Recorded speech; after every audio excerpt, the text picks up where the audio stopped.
Welcome back to our channel. दोस्तों मेरा नाम अली हैदर है। मेरा नाम अली रजा। मेरा नाम अली मोहम्मद। तो दोस्तों आज हम देखेंगे Sikh empire explained in 35 minutes.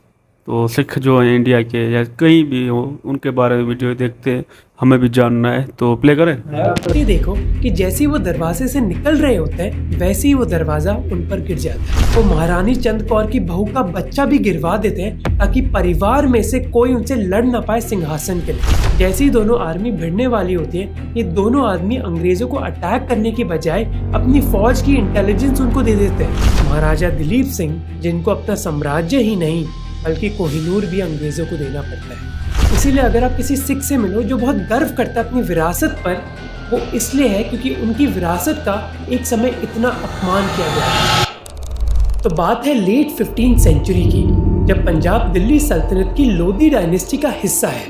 इस समय इंडिया में दो मेजर रिलीजन्स हैं, हिंदुइज्म और इस्लाम। करीब 900 सालों से ये दोनों रिलीजन साथ साथ चल रहे हैं, पर कुछ सालों के दौरान पिछड़े वर्ग के लोग जो इन रिलीजन्स में हैं वो खुश नहीं है। क्यों? आइए जानते हैं। अगर हिंदुइज्म की बात करें तो पूरे समाज को ब्राह्मण ही डोमिनेट कर रहे हैं, और इस्लाम में लोधी डायनेस्टी के राजा बहुत स्ट्रिक्ट रूल्स फॉलो करते हैं, और वो लोग जो इन रूल्स को ना माने उनको सज़ा भी भुगतनी पड़ती है। और इसी वजह से लोग अपने ही धर्म से दूर जाने लगे। इसी समय दो पैरेलल मूवमेंट स्टार्ट हुई, हिंदुइज्म में भक्ति मूवमेंट और इस्लाम में सूफी मूवमेंट। पर प्रॉब्लम यह है कि दोनों भक्ति और सूफी संत अपनी अपनी मूवमेंट में अलग अलग चीज़ें कह रहे हैं, उनकी बातों में कोई सिमिलैरिटी ही नहीं है। इस वजह से एक नया रिलीजन बन ही नहीं पाया। अब जहाँ 15th सेंचुरी नॉर्दर्न इंडिया में रिलीजन के मामले में ये चल रहा है, मिलिट्री फ्रंट में कुछ और ही स्टार्ट हो जाता है। पंजाब में अफगानिस्तान और सेंट्रल एशिया के कई रूलर्स फ्रीक्वेंटली इन्वेड कर रहे हैं। जैसे 1519 में बाबर ने इंडस नदी को क्रॉस करके पंजाब में इन्वेड किया, जिसकी वजह से कई शहर उसके कब्जे में आ गए। और जब ऐसी इन्वेजन्स होती हैं तो शहरों में बहुत लूटपाट होती है, जिसकी वजह से पंजाब के लोग बहुत इनसिक्योर महसूस कर रहे हैं। और यही समय है जब गुरु नानक जी की सीख के साथ सिखिज्म पंजाब में अपनी जड़ें मजबूत करता है। गुरु नानक जी का जन्म हुआ था 1469 में, और हिंदुइज्म को इस्लाम को समझने के लिए वो कई लंबी यात्राओं में निकल जाते हैं। पर अपनी यात्रा से लौटने के बाद वो खुद की राह बनाते हैं। वो दोनों धर्मों से सीख कर अपनी खुद की फिलॉसफी बनाते हैं। अपने धर्म में उन्होंने बात करी सर्बत दा भला की, यानी कि सबके भले की, जहाँ उन्होंने कहा कि वो ऐसा समाज बनाना चाहते हैं जहाँ किसी के बीच भेदभाव नहीं होगा। गुरु नानक जी के बाद सिखिज्म में 9 और गुरु आए जिन्होंने इस धर्म को डेवलप किया। एक गुरु जिनका बहुत बड़ा योगदान होता है सिखिज्म को डेवलप करने में, वो है गुरु अर्जन देव जी। 1581 से लेकर 1606 के बीच उन्होंने कई इंपॉर्टेंट डिसीजंस लिए। गुरु अर्जन जी अमृतसर को सिखिज्म का स्पिरिचुअल सेंटर बनाते हैं, और 1604 में हरमंदिर साहिब या फिर गोल्डन टेम्पल को। और इसी साल वो आदि ग्रंथ को भी लिखते हैं, जो 6 स्क्रिप्चर्स का पहला वर्जन है। आदि ग्रंथ में गुरु नानक के मैसेजेस लिखे जाते हैं, और इसके अलावा कई हिंदू और मुस्लिम संतों की राइटिंग लिखी जाती है जिनका गुरु नानक जैसा ही स्पिरिचुअल विजन है। दिल्ली में बैठे बादशाह अकबर खुद बहुत इम्प्रेस है गुरु अर्जन देव जी के काम से। एक बार बादशाह अकबर खुद पंजाब में रुकते भी हैं उनसे बस मिलने के लिए। इसके साथ गुरु अर्जन देव जी का जो इन्फ्लुएंस है अपने समाज में वो बढ़ता रहता है। उनका दरबार अमृतसर में अपनी आलीशान इमारतों और घोड़ों के लिए मशहूर है। पर चीज़ें बहुत ही जल्दी बदलने वाली होती हैं। 1605 में बादशाह अकबर की मौत होती है, और सडनली मुगल एम्पायर का जो रवैया है सिखों के प्रति वो एक यू टर्न ले लेता है। बादशाह जहांगीर गुरु अर्जन देव जी के बढ़ते इन्फ्लुएंस से खुश नहीं है। वो सोच रहे कि मेरे होते हुए एक और आदमी भला कैसे पॉपुलर हो रहा है। मुगल सिंहासन में भी सब कुछ ठीक नहीं चल रहा है। सिंहासन की लड़ाई चल रही है बादशाह जहांगीर और उनके सबसे बड़े बेटे खुसरो के बीच। इस लड़ाई को जीतने के लिए खुसरो एक दिन गुरु अर्जन जी के पास जाता है, जो उसको अपना आशीर्वाद देते हैं। ये बात जहांगीर को और भी गुस्सा दिला देती है, और वो अपने बेटे को आशीर्वाद देने के लिए गुरु अर्जन जी को मार गिराने का फैसला सुनाता है।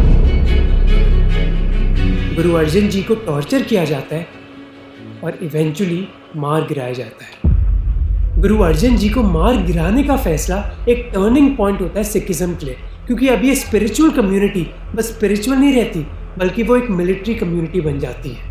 सिखिज्म में ये चेंज सबसे क्लियर हो जाता है गुरु हरगोबिंद जी की लीडरशिप में, जो अपने पिता गुरु अर्जन जी के शहीद होने के बाद सिखिज्म के छठे गुरु बन जाते हैं। 1606 में गुरु बनने के बाद वो एक नया कॉन्सेप्ट इंट्रोड्यूस करते हैं, मीरी पीरी, जो एक बैलेंस है पॉलिटिकल और स्पिरिचुअल पावर के बीच। इसको दिखाने के लिए वो 2 तलवारें पहनते हैं। पहली तलवार है मीरी, जो पॉलिटिकल और मिलिट्री पावर को दर्शाती है सिख कम्युनिटी की, जो ये दर्शाती है कि अगर किसी ने हमारी कम्युनिटी के खिलाफ अन्याय किया तो हम अपनी मिलिट्री पावर यूज़ करेंगे। दूसरी तलवार है पीरी, जो स्पिरिचुअल पावर दर्शाती है, जो ये बताती है कि हमारी कम्युनिटी धर्म का रास्ता चुनेगी।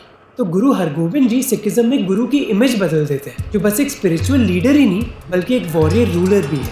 ये दिखाई देता है उनके कपड़े, पगड़ी और सिंहासन को देखकर। वो अपने साथ एक पालतू बाज भी रखते हैं अपनी शक्ति दिखाने के लिए। सिखिज्म में ये जो मिलिटराइजेशन का ट्रेंड होता है वो अगले कुछ गुरुज कंटिन्यू रखते हैं, और इस मिलिटराइजेशन को सिखिज्म के 9वें गुरु तेग बहादुर जी आगे बढ़ाते हैं, जब वो 1664 में एक लीडर बनते हैं। और इस समय मुगल बादशाह है औरंगजेब, पर औरंगजेब दूसरे बादशाहों से अलग है। वो एक कट्टर मुस्लिम शासक है जो कई स्ट्रिक्ट इस्लामिक लॉज को पास करता है, जैसे जिजिया टैक्स, एक ऐसा टैक्स जो बस नॉन मुस्लिम्स को ही भरना पड़ता है। 1675 को गुरु तेग बहादुर जी अपनी आवाज़ उठाते औरंगजेब के खिलाफ, जब वो मजबूरन कश्मीरी पंडित्स को कन्वर्ट करना चाहता है। जब कई कश्मीरी पंडित्स गुरु तेग बहादुर जी से मदद मांगने जाते हैं तो गुरु खुले आम मुगल पॉलिसीज़ के खिलाफ आवाज़ उठाते हैं, जिसकी वजह से उनको अरेस्ट कर लिया जाता है। फिर उनको दिल्ली लाया जाता है, जहाँ उनको बोला जाता है कि आपको इस्लाम अपनाना हो। गुरु तेग बहादुर जी ये करने से मना कर देते हैं। इसके जवाब में 11 नवंबर 1675 को औरंगजेब ऑर्डर देता है गुरु तेग बहादुर जी को चांदनी चौक में मार गिराने का।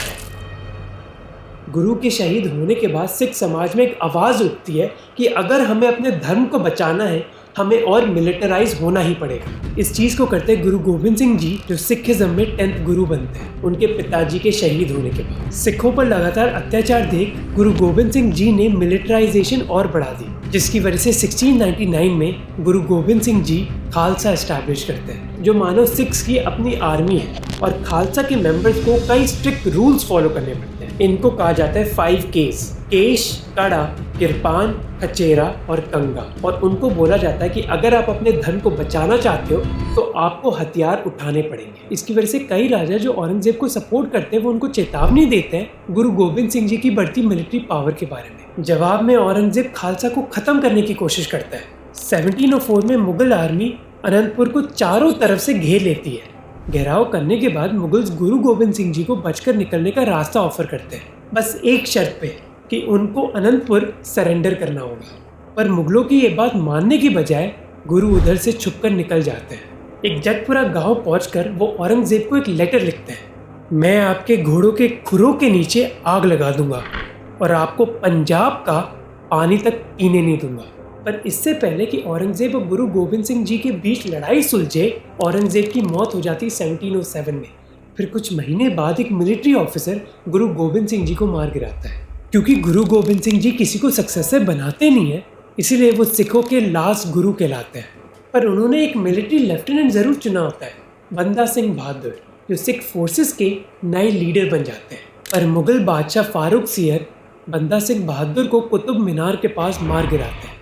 कई सालों में अब पहली बार सिखों के बीच कोई लीडर नहीं है, जिसका अंजाम ये होता है कि अब नॉर्मल लोग इस मूवमेंट को आगे बढ़ा रहे हैं। और ये लोग 3 इम्पॉर्टेंट डिसीजंस लेते हैं। पहला कि अब से सिखों का मेन सेंटर अमृतसर होगा। दूसरा कि गुरु गोबिंद सिंह जी के बाद हमारे बीच कोई और गुरु बनेगा नहीं। और तीसरा कि चाहे हमारा कोई लीडर ना हो पर हम मुगलों के सामने सर नहीं झुकाएंगे। जैसे ही वो ये डिसीजंस लेते हैं वैसे ही मुगल एम्पायर बहुत कमज़ोर हो जाता है। सबसे पहले नादिर शाह इन्वेड करके मुगल एम्पायर में बहुत लूटपाट करता है, चाहे वो शाहजहाँ का सिंहासन हो या फिर कोहिनूर का हीरा। नादिर शाह के बाद अफगानी अहमद शाह अब्दाली एक बार नहीं हिंदुस्तान को 8 बार इन्वेड करता है। 8 बार अटैक्स करने के बाद मुगल राज बहुत कमज़ोर हो जाता है, उनकी सारी धन संपत्ति लूट ली जाती है। अब अब्दाली कई बार सिखों को भी अटैक करने की कोशिश करता है, पर खालसा की फोर्सेस हर बार पहाड़ों में छिप जाती है। इस सफलता के पीछे एक आदमी होता है, जस्सा सिंह आलूवालिया। एक मीटिंग में डिसाइड किया जाता है कि अब सिखों की सारी जो फौज है वो एकजुट कर दी जाएगी। इस फौज को बुलाया जाता है दल खालसा, और जस्सा सिंह आलूवालिया इस फौज के लीडर होते हैं, जिनको सिखों का बादशाह बुलाया जाता है। अपनी फौज की इफेक्टिवनेस बढ़ाने के लिए जस्सा सिंह आलूवालिया डिसाइड करते हैं कि वो इस फौज को डिसेंट्रलाइज करेंगे। इसलिए वो दल खालसा को 12 मिसलों में बांट देते हैं। वो कहते हैं कि हर मिसल एक समान है, कोई भेदभाव नहीं है। और जब आप हर मिसल की फौज के नंबर देखोगे वो बहुत अलग अलग है। कुछ मिसल में 500 या 1000 आदमी है, जबकि दूसरी मिसलों में 10,000 से ज़्यादा आदमी है। पर इसका मतलब ये नहीं कि पंजाब में बस अमन और शांति है, उल्टा ये मिसलें एक दूसरों के खिलाफ लड़ाई करती रहती हैं।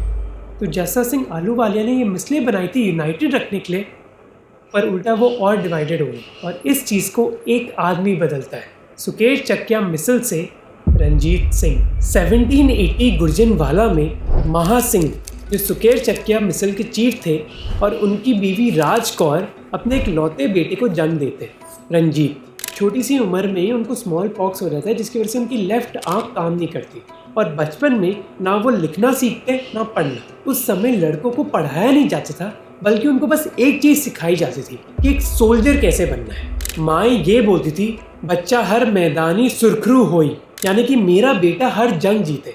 इसी वजह से रंजीत सिंह ना कोई स्कूल जाते हैं और ना किसी ट्यूटर के पास, बल्कि उनका इकलौता स्कूल होता है जंग का मैदान।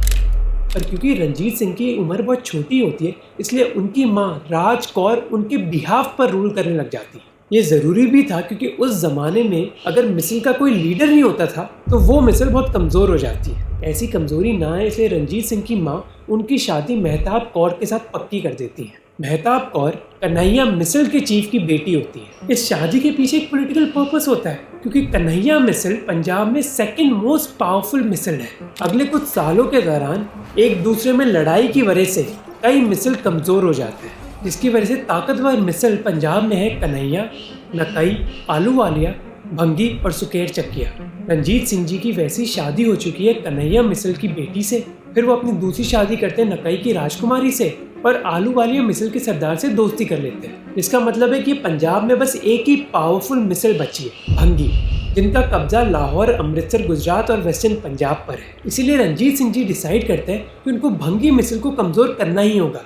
अगर वो ये कर लेंगे तो दूसरी मिसल के सरदार भी अपना सर उनके सामने ही झुकाएंगे। पर उनके लिए खतरा पंजाब से नहीं आ रहा, बल्कि पंजाब के बाहर से आ रहा है। साल 1796 में अफगान का बादशाह इंदस नदी पास कर पंजाब क्रॉस करता है दिल्ली पर कब्जा करने की। उसके पास 30,000 आदमियों की फौज है और उसको भरोसा है कि उसको कई और लोग सपोर्ट देंगे, जैसे अवध के वजीर और मैसूर के टीपू सुल्तान। शाहजमान अपने साथियों को एक खत में लिखता है कि हम जल्द ही गैर मुसलमानों से लड़ने के लिए अपनी सेना लेकर आ रहे हैं। जैसे ये खबर सिख सरदारों को मिलती है, वो अपने परिवारों को पहाड़ों में भेज देते हैं और डिसाइड करते हैं कि अमृतसर में वो एकजुट होंगे। अब ज़्यादातर सरदारों का ये मानना था कि उनको पहाड़ों में छिप जाना चाहिए, अगर उनके शहर लूट लिए जाए तो कोई बात नहीं, जब अफगान लूटने के बाद अपने घर वापस जाएंगे तब वो उन पर हमला बोलेंगे। पर रंजीत सिंह जी ये करने से मना कर देते हैं। वो कहते हैं कि ये लोग आपको सालों से पैसा दे रहे हैं, आपको उनको बचाना ही होगा।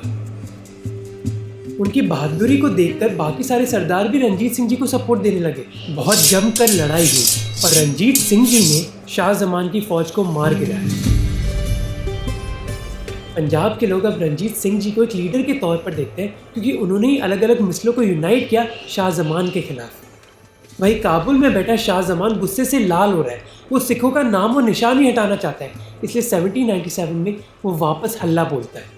पर इसकी जानकारी रंजीत सिंह जी को मिल जाती है अपने इन्फॉर्मेंट्स के ज़रिए, इसलिए शहर के 10 किलोमीटर बाहर ही वो शाहजमान का इंतज़ार कर रहे होते हैं। 3 घंटों की कड़ी लड़ाई के बाद रंजीत सिंह जी अफगानों को मजबूर कर देते हैं लौटने पर। फिर वो अपनी फ़ौज को ऑर्डर देते हैं कि वो लाहौर की सारी फसलें काट दें ताकि अफगानी फ़ौज को कोई खाना ना मिल पाए। इसकी वजह से अब अफगान फ़ौज का उधर टिकना और मुश्किल हो जाता है और अब शाहजमान मजबूर हो जाता है सिखों के साथ बातचीत करने के लिए। पर शाहजमान भी चालाक है, वो सिखों के बीच दरारें क्रिएट करने की कोशिश करता है। पैसे और ज़मीन का लालच देकर वो उनको अपनी साइड करना चाहता है, पर एक आदमी ये होने से रोक देता है, साहिब सिंह बेदी। साहिब सिंह बेदी जी गुरु नानक जी के 10th जनरेशन के डिसेंडेंट है, जिसकी वजह से उनका एक बहुत बड़ा इन्फ्लुएंस है सिखों के बीच। वो सभी सिख सरदारों की ओर से बोलते हैं कि हमने अपने तलवारों के दम पर अपना देश लिया था और इन तलवारों के दम पर ही हम इसको बचाएंगे। अब शाहजमान इधर फंस जाता है, ना सिख सरदारों पर लालच काम आता है और उल्टा काबुल में उसका भाई बगावत कर देता है। उसके अलावा उसके सैनिकों को कई समय से तनख्वाह नहीं मिली थी, इसलिए वो धमकी देते हैं लाहौर में लूटपाट करने की। ऐसे बुरे हाल में शाह जमान के पास बस एक रास्ता बचा, भारत छोड़कर अफगानिस्तान जाने का। जैसे ही ये खबर सरदारों तक पहुंची, वैसे ही रंजीत सिंह जी अपनी ज़मीन वापस लेने के लिए दौड़ पड़ते हैं। पूरे पंजाब में अब उनकी चर्चा हो रही है। और जब वो अफगानों के खिलाफ लड़ाई कर रहे थे, तब भंगी मिसल ने लाहौर पर कब्जा कर लिया था। पर लाहौर के लोग भंगी मिसल से खुश नहीं थे, इसलिए 1799 में लाहौर के सिख, मुस्लिम और हिंदुओं ने रंजीत सिंह जी को एक सीक्रेट लेटर भेजा कि वो चुपचाप भंगियों से उनका शहर ले लें। रंजीत सिंह जी की 2 शादियों की वजह से उनको कन्हैया और नकई मिसल का भी सपोर्ट था। और मुहर्रम की रात जब लाहौर के लोग जश्न मना रहे, तब रंजीत सिंह जी और उनकी फौज लाहौर को घेर लेती है। फिर वो लाहौर के किले की तरफ बढ़ते हैं। भंगी मिसल में 3 सरदार हैं, उनमें से एक सरदार किला को छोड़ने से मना कर देते हैं। इधर रंजीत सिंह जी डिसाइड करते हैं कि वो सरदार के खिलाफ हल्ला बोलेंगे, पर इधर सदा कौर, उनकी सास, उनको रोक देती है। वो उनको कहती हैं कि हमारे धर्म में एक इंसान की इज्जत करना, चाहे वो तुम्हारा दुश्मन क्यों ना हो, बहुत ज़रूरी है। वो रंजीत सिंह जी को समझाती है कि खून खराबे से नहीं, बल्कि बातचीत से लोगों का दिल जीतो। वो एक सजेशन देती हैं कि क्यों ना उस भंगी सरदार को एक ज़मीन दे दे। वो भंगी सरदार इस बात को मान जाता है और किला छोड़ देता है। फाइनली 7 जुलाई 1799 को लाहौर किले के दरवाजे खुलते हैं 18 साल के रंजीत सिंह के लिए। 12 अप्रैल 1801 को पहली बैसाखी के दिन रंजीत सिंह जी को पंजाब का महाराजा बनाया जाता है। एक ज़माने में उनको पंजाब का हीरो बुलाया जाता था और अब उनको शेरे पंजाब का खिताब मिलता है। वो पंजाब के महाराजा ज़रूर हैं, पर उनका बोलचाल महाराजा की तरह नहीं है। अपनी पगड़ी पर वो कोई भी रॉयल निशान नहीं लगाते। वो अपने सिंहासन की बजाय एक नॉर्मल कुर्सी पर बैठते हैं और सिक्के भी जो उन्होंने बनाए अपने राज के लिए, उस पर उनकी फ़ोटो नहीं बल्कि गुरु नानक जी की फ़ोटो है। वो मानते हैं कि उनकी सरकार लोगों की सरकार है, इसलिए अपने दरबार को वो दरबार खालसा जी बुलाते हैं। लोगों का ध्यान करने के लिए वो लाहौर में एक अस्पताल भी बनाते हैं जहाँ फ्री में इलाज होता है। महाराजा रंजीत सिंह जी भले ही सिख हैं, पर वो इंश्योर करते थे कि सभी धर्मों के लोगों को बराबर इज्जत मिले। वो मंदिर, मस्जिद और गुरुद्वारे बनाने के लिए अच्छा खासा चंदा देते थे। पंजाब के लोग उनके शासन से बहुत खुश हैं और रंजीत सिंह चाहते हैं कि वो अपने इस एम्पायर को और बढ़ाएं। सबसे पहले वो कसूर और कांगड़ा हड़पते हैं, क्योंकि कसूर के पठान और कांगड़ा के राजपूत ने शाह जमान को सपोर्ट किया था। इसके बाद वो मुल्तान छीनते हैं अफगानों से।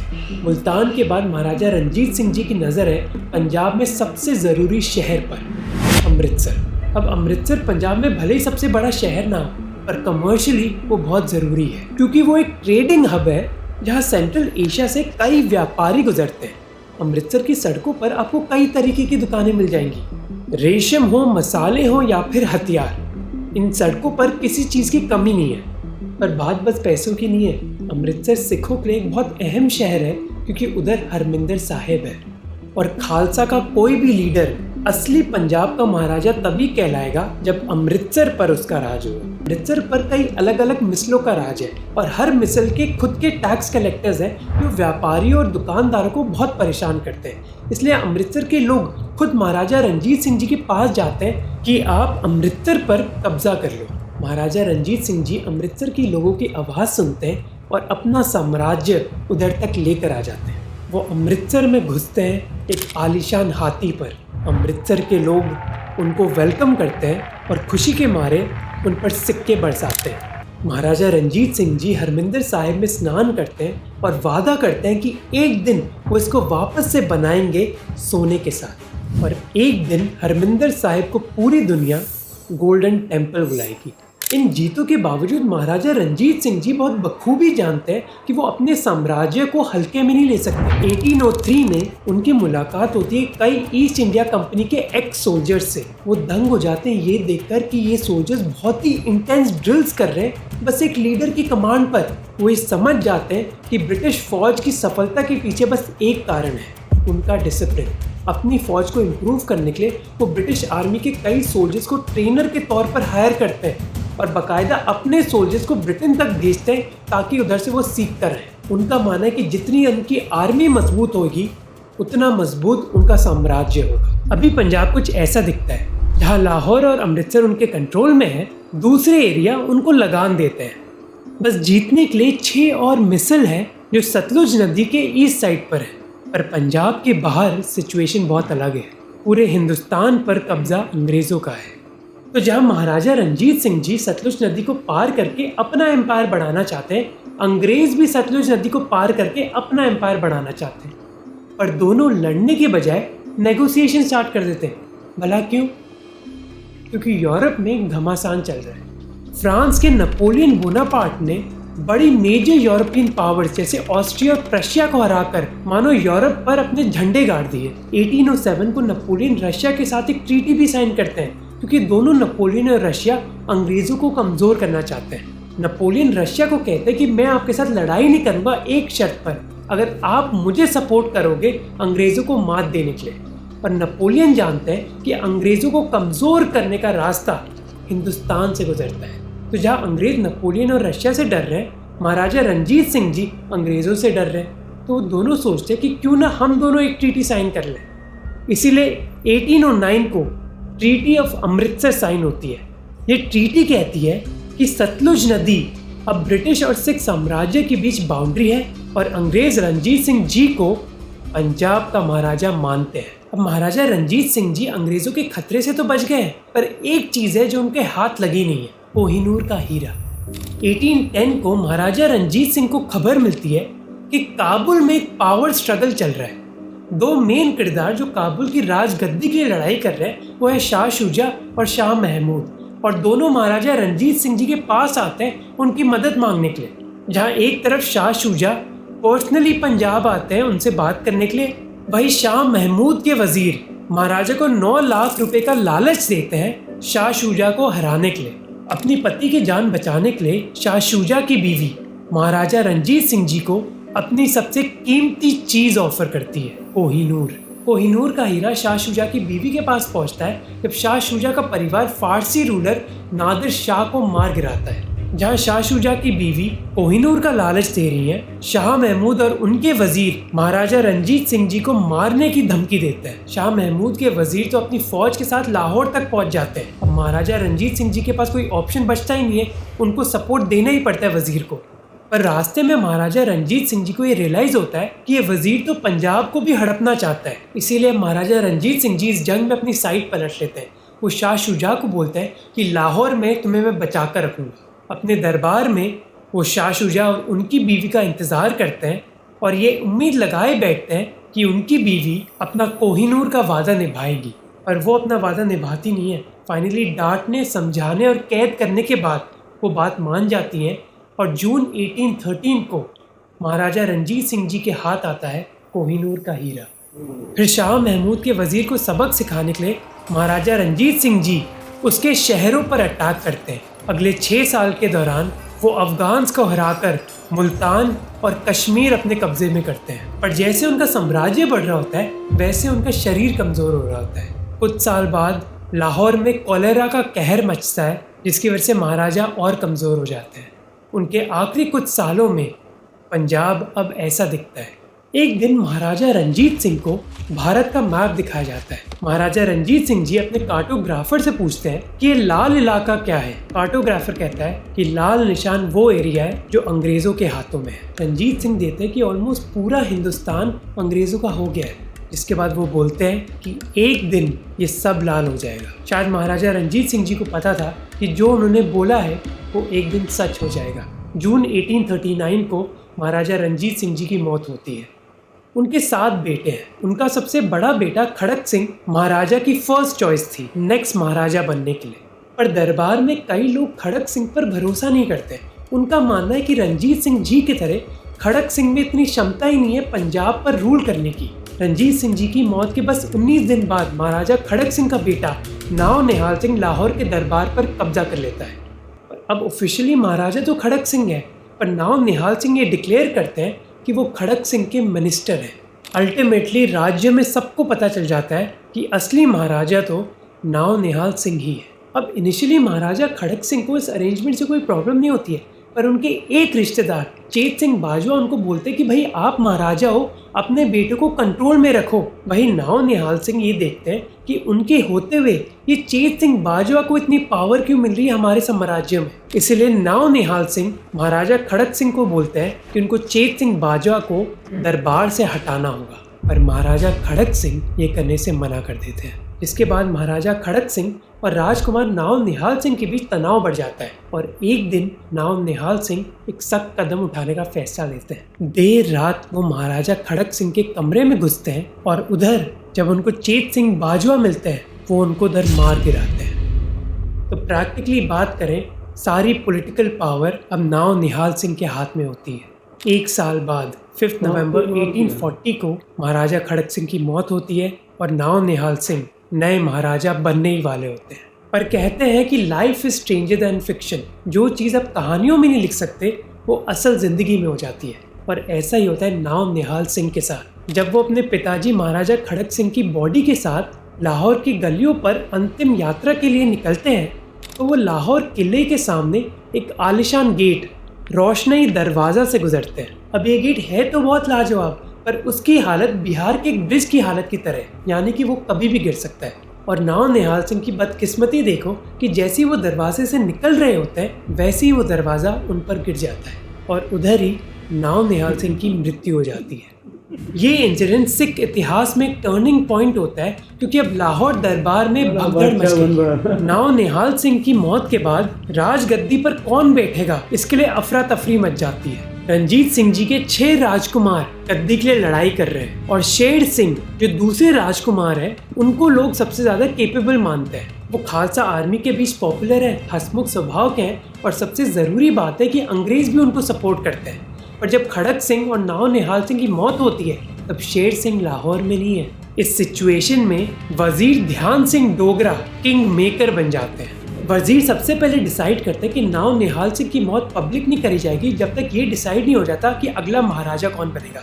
फिर वो तुरंत लेटर भेजते हैं शेर सिंह को ये कहते हुए कि आप तुरंत लाहौर आओ ताकि राजगद्दी आपकी हो पाए।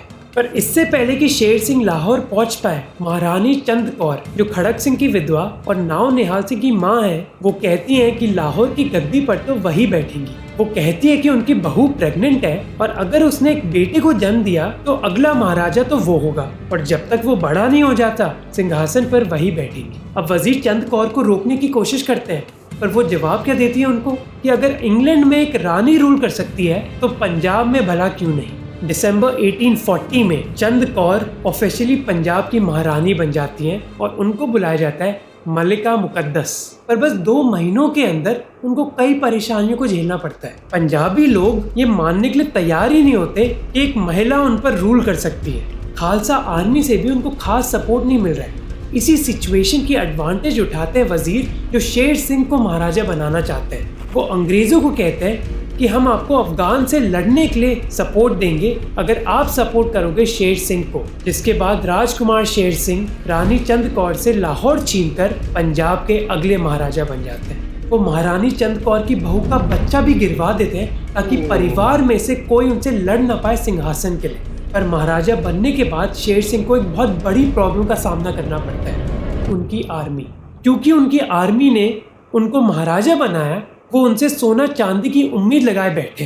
और जब शेर सिंह महाराजा बन जाते तब उनको रियलाइज़ होता है कि उनके साम्राज्य में तो पैसा बचा ही नहीं है, जिसकी वजह से उनकी फौज शहर में बहुत बदतमीजी से पेश आती है। केवल 6 महीने के अंदर वो अपने सिपाहियों को करीब 1 करोड़ रुपए देते हैं, पर इससे भी प्रॉब्लम सॉल्व नहीं होती है। उनकी फौज बगावत स्टार्ट कर देती है, पर अपनी फौज के साथ लड़ाई करने के बजाय महाराजा शेर सिंह अपना समय बिताते हैं दारू और तवायफ के साथ। इसी चीज़ का फ़ायदा उठाते हुए रानी चंद कौर के सपोर्टर्स महाराजा शेर सिंह और उनके बेटे को मार गिराते हैं और वो अगला महाराजा बनाते हैं रंजीत सिंह जी के सबसे छोटे बेटे को, दलीप सिंह।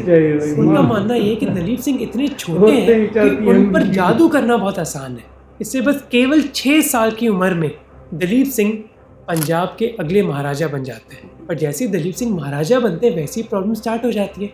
परिवार के अंदर सब एक दूसरे के खिलाफ लड़ाई कर रहे हैं राजगद्दी के लिए, इसीलिए किसी के पास समय नहीं है ये सोचने के लिए कि साम्राज्य को चलाना कैसे है। और इसी वजह से पंजाब की आर्मी भी अब लाहौर दरबार की नहीं सुनती बल्कि वो अपनी मनमानी करते हैं। इस सारे बवाल को अंग्रेज बहुत ध्यान से देख रहे हैं। वो बस वेट कर रहे हैं कि जैसे ही लोहा गर्म हो वैसे ही वो अपना हथौड़ा मारे, और ये अपॉर्चुनिटी उनको जल्द ही मिलती है।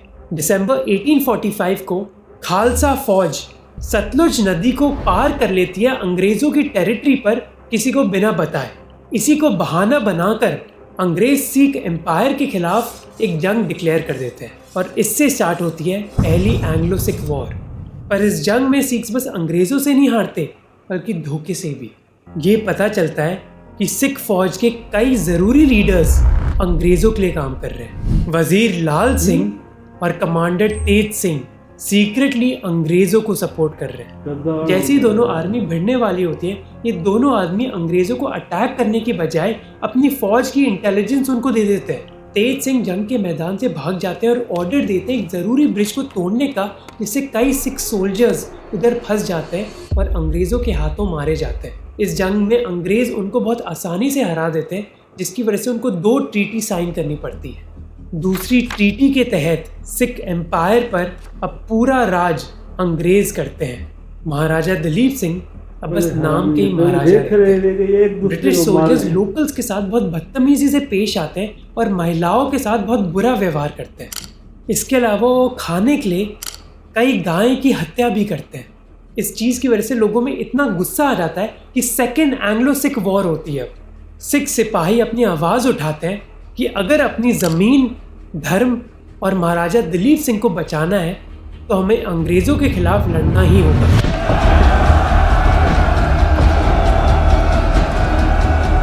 पर ब्रिटिश आर्मी एक प्रोफेशनल आर्मी है, उनके हथियार और स्ट्रैटेजी सिख आर्मी से बहुत बेहतर है। इसी वजह से गुजरात में हार के बाद सिख फौज सरेंडर कर देती है और मार्च 1849 में सिख साम्राज्य ऑफिशियली अंग्रेज़ों का हो जाता है। महाराजा दलीप सिंह इस एम्पायर के लास्ट महाराजा होते हैं जिनको अपना साम्राज्य ही नहीं बल्कि कोहिनूर भी अंग्रेज़ों को देना पड़ता है।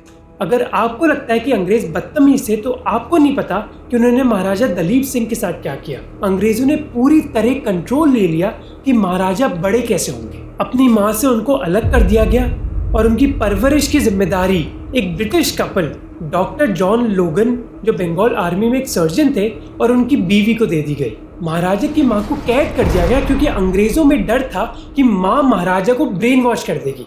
चाहे भाषा हो, रहन सहन का तरीका या फिर वैल्यूज़, दलीप सिंह को हर चीज़ अंग्रेज़ों के तरीके से करवाई गई। अगला सेंटेंस जो मैं बोलूँगा वो शायद आपको दंग कर देगा। उनको इतना ब्रेन वॉश किया गया कि मार्च 1853 में वो क्रिश्चियनिटी में कन्वर्ट हो गए। एक बार खुद ध्यान से सोचो कि एक छोटा सा लड़का जो सिख एम्पायर की राज गद्दी पर बैठेगा, उसको क्रिश्चियनिटी में कन्वर्ट कर दिया जाता है। सिख एम्पायर के महाराजा जो महाराजा रंजीत सिंह जी की संतान है, उनको पूरा अंग्रेज बना दिया जाता है और अपनी माँ से अलग कर दिया जाता है। 1854 को हायर एजुकेशन के लिए फिर उनको इंग्लैंड भेजा जाता है। दलीप को डॉक्टर जॉन लोगन बोलते हैं कि आप अपनी पढ़ाई के बाद इंडिया वापस आओगे, पर ऐसा होता नहीं है। कई सालों तक वो इंग्लैंड में रहते हैं अंग्रेज़ों की निगरानी में। ब्रिटेन पहुंचकर वो क्वीन विक्टोरिया के फेवरेट हो जाते हैं, जैसे मानो वो उनके ही बेटे हों।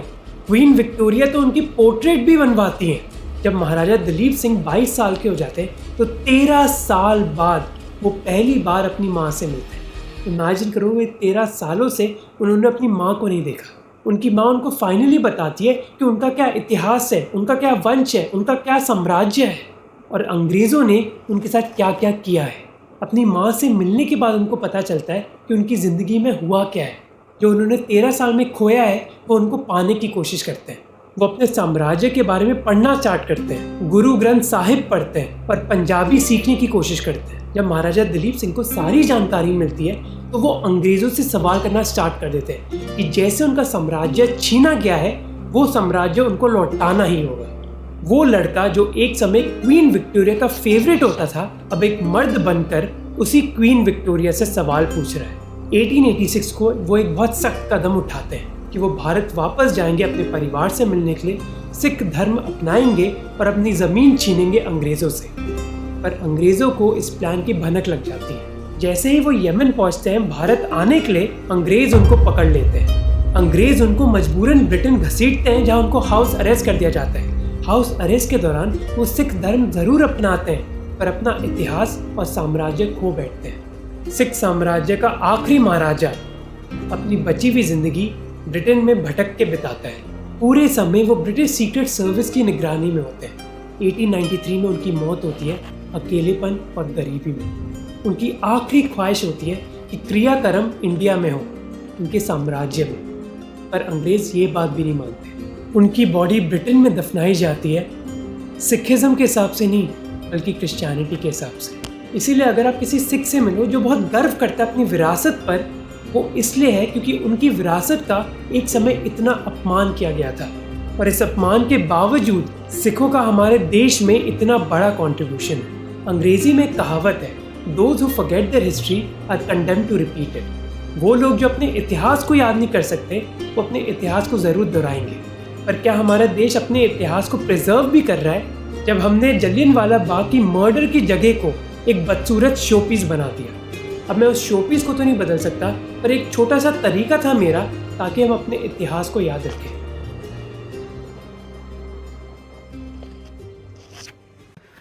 वाह यार, आज तो आपने ना सिखों के बारे में हमें जो पता है ना, हमारी तो आंखें ही खुल गई यार। कभी हमने इस तरह नहीं पता था हमें कि सिखों ने इतनी कुर्बानियाँ दी हैं यार। मतलब अंग्रेज़ इतने हरामी हैं यार, हमने तो उनके बड़े जुल्म देखे हैं यार, लेकिन इस तरह भी जुल्म कर सकते हैं यार। मैं तो हैरान हो गया हूँ यार ये इन अंग्रेज़ों की चालों पर। मतलब सारा वो मामला देख रहे थे, ये पंजाब में क्या हो रहा है, सिख किस तरह ये काम कर रहे हैं, और ऐसा टाइम आया कि देखा उनके आपस में ही लड़ाई चल रही है, एक दूसरे को ही वो मार रहे हैं। वो कुर्सी के लिए कभी औरत बैठ जाती है कुर्सी पे, कभी वो कहती है कि मेरा बेटा बैठेगा। तो इस चक्करों में अंग्रेज़ों ने वो मतलब तरीका अपनाया कि अभी इन पर हमला करते हैं। और लास्ट वाला जो उनका विरासत में आया था महाराज दलीप सिंह, उसको भी माँ से अलग कर दिया यार। कितने हरामी है यार, माँ से उसका बच्चा अलग कर दिया, उसको धर्म चेंज करवा दिया, उसको इतना ब्रेन वॉश कर दिया कि तुम उसको बोला कि तुम आओगे फिर तुम्हें हम राजा बनाएंगे। लेकिन माँ भी माँ है ना, उसने अपने बेटे को वो याद दिलाया अपना सारा कुछ कि भाई तुम कहाँ से मतलब हो और तुम्हारा धर्म क्या है, सब उसको याद दिलाया। और बेटा भी सिखों का है ना, अगर कोई और होता ना वो बोलता नहीं ये कहानी है, मैं अपने गोरों के पास जाऊंगा। लेकिन बेटा भाई सिखों का है, उसने वफादारी निभाई और लास्ट में उसने कहा कि मैं वापस लूँगा ये सब कुछ। लेकिन गोरे हरामी है भाई, गोरों से किसी का मुकाबला नहीं है। ये तो गांधी जी और हमारे मोहम्मद अली जिन्ना साहब ने लास्ट में लड़ाई करके आज़ादी दिलवाई, वरना भाई बड़े हरामी उनकी चालें आज हमने देखी यार। लेकिन लास्ट वाले जो बादशाह था ना, उसने भाई दिल जीत लिया यार, अपनी मतलब जान दे दी, लेकिन गोरों के हवाले खुद को नहीं किया यार। बहुत अच्छा लगा आज सिखों की हिस्ट्री का पता चला ना, शुरू से उनकी भाई बड़ी कुर्बानियाँ हैं।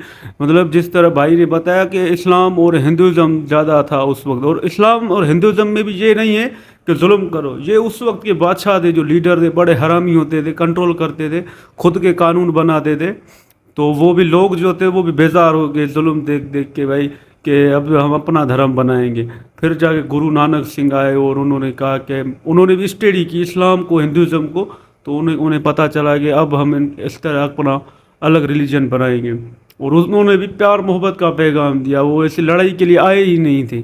लड़ाई तो इन्होंने डिफेंड करने के लिए की है, सब इन्होंने अपनी मिलिट्री बनाई, कहा कि ये हरामी है, ये हम पे कंट्रोल फिर से कर लेंगे, तो उन्होंने खालसा आर्मी बनाई।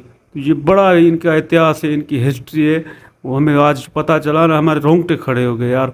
और जिस तरह उनके अपने सिखों में भी देखो कितने गद्दार हैं, वरना भाई आपके बड़ों ने इतनी कुर्बानियाँ दी हैं, आपके लिए वो खड़े हुए, आपको आज़ादी दिलवाई, आपके लिए इतना कुछ किया, और आप अपने में ही इतनी गद्दारियाँ कर रहे हो।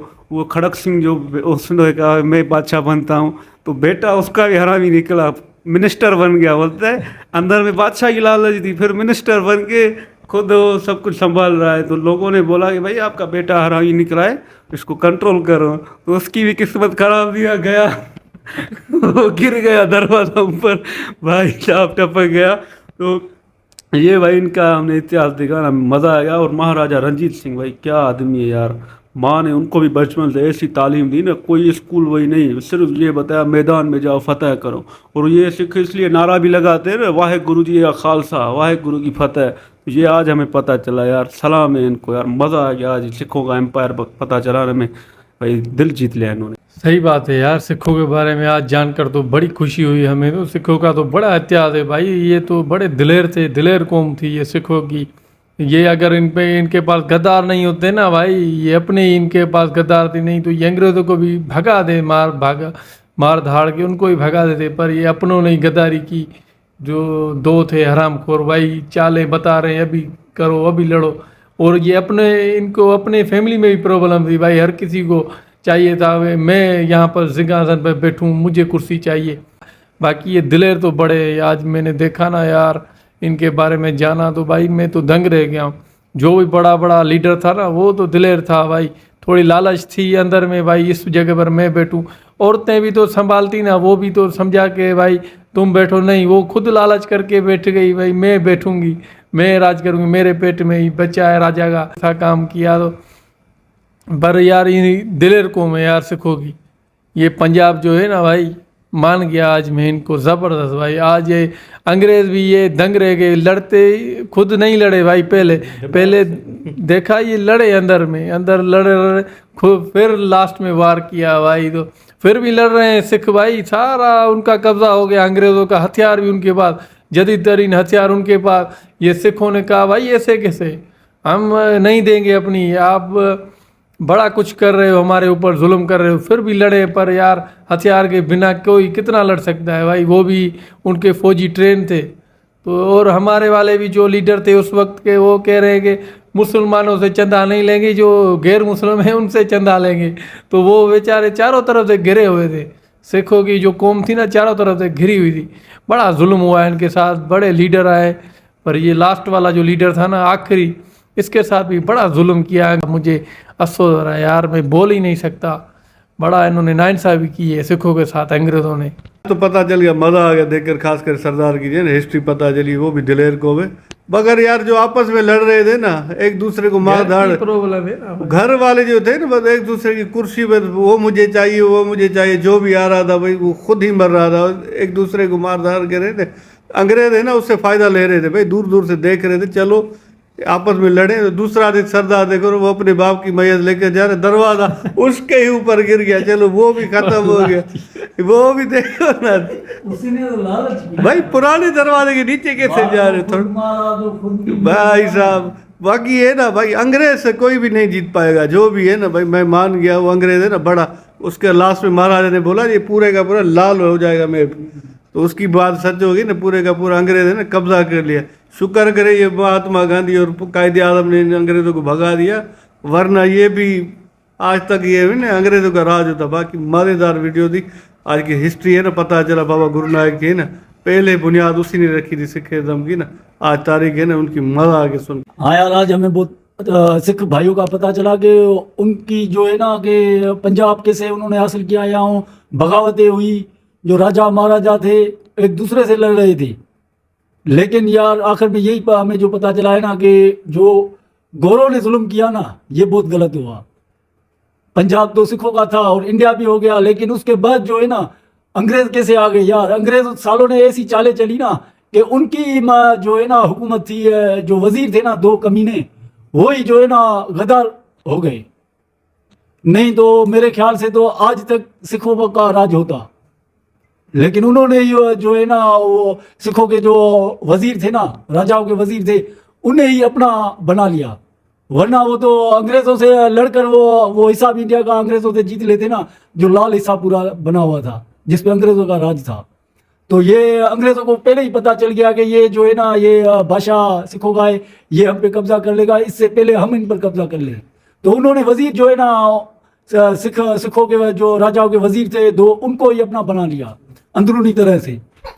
तो जब वो जंग की तैयारी करके निकले तो उन्होंने अपनी फौज की, जो सिख भाइयों की फौज थी, उसी फौज की जो है ना उन्होंने जो है ना सारी जानकारी जो है ना अंग्रेज़ों को दे दी।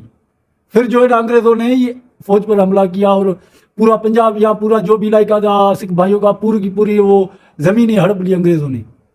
तभी तो यार अंग्रेज़ सब पे हावी है ना, आज तक जो है अंग्रेज़ राज कर रहे हैं।